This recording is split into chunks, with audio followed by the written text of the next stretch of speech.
Dans cette vidéo, donc on va regarder l'évolution de l'Olympique de Marseille et on va essayer d'en établir quelques conclusions.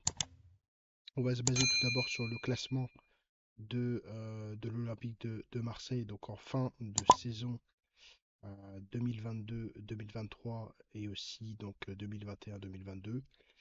On va prendre en fait des données donc du Transfer Market pour voir un petit peu la situation globale.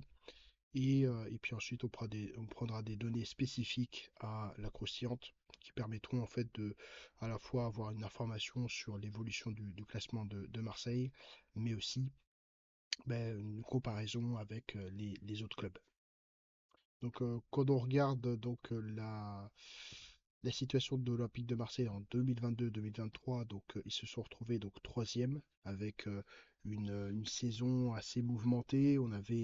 C'était peut-être la saison d'intensité avec le RC Lens notamment qui avait vraiment une très très belle intensité dans le jeu. Le LOSC aussi.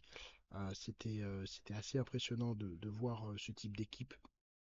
On avait aussi un Toulouse qui était plutôt intéressant à regarder. Et donc l'Olympique de Marseille a tenté donc avec Tudor de mettre un maximum d'intensité avec beaucoup de physique et ils ont réussi à obtenir une troisième place. Ensuite, l'Olympique de Marseille s'est séparé de Tudor et c'est là où ça a commencé un petit peu à changer, et notamment en termes de résultats. Donc on se retrouve en huitième place avec voilà, une compétition européenne qui a été jouée de la part de l'Olympique de Marseille, sans succès en tout cas, voilà, sans succès, même s'ils sont allés assez loin.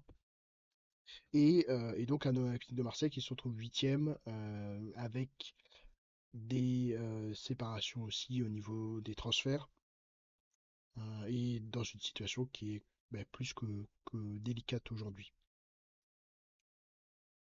Donc quand on regarde en fait donc les données de Transfer Market, donc on est à 231 millions en termes de valeur marchande globale, un effectif de 26 joueurs, l'âge moyen 26,2, donc plutôt assez entre guillemets assez âgé, 26,2 en moyenne. Et puis un bilan actuel donc des transferts de moins 30 millions.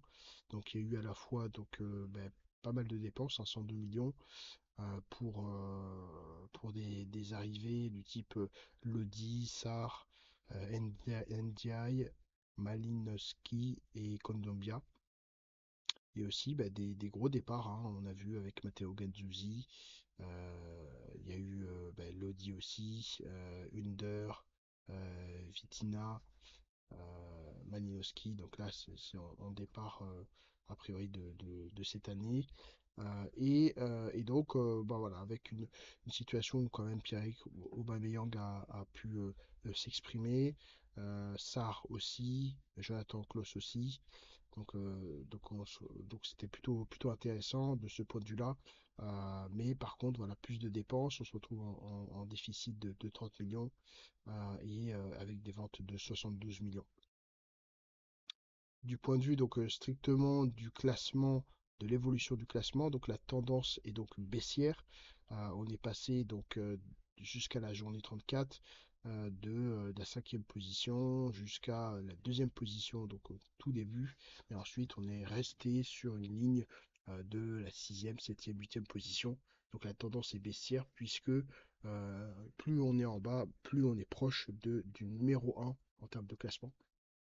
Donc vraiment tendance baissière qui dessine un petit peu la situation dans laquelle Marseille se trouve, même si on peut constater quand même que du point de vue des différents calculs qui ont été effectués par la croustillante, on se retrouve avec voilà, une moyenne de l'ensemble des clubs de Ligue 1 qui se situe ici, et bien au-dessus évidemment avec l'Olympique de Marseille. Pourtant on se retrouve huitième et qui a quand même une bonne équipe, qui avait un entraîneur plutôt qui a quand même fait des choses intéressantes, un intérêt pour l'entraîneur, un classement qui était au-dessus évidemment de la moyenne, une dynamique qui était plutôt bonne sur la fin de saison, et évidemment sur la partie émotionnelle, des supporters qui étaient là, et qui ont fait le déplacement. Donc, si on regarde du point de vue, si on fait une comparaison avec l'Olympique de Marseille, qui est un cas particulier, on a une tendance qui est cette fois haussière, donc c'est-à-dire qu'il baisse vers la première place, avec évidemment pendant un gros moment relégable 18e entre la cinquième journée jusqu'à la 15e journée. Vraiment, et puis ensuite évidemment une très très grande remontée.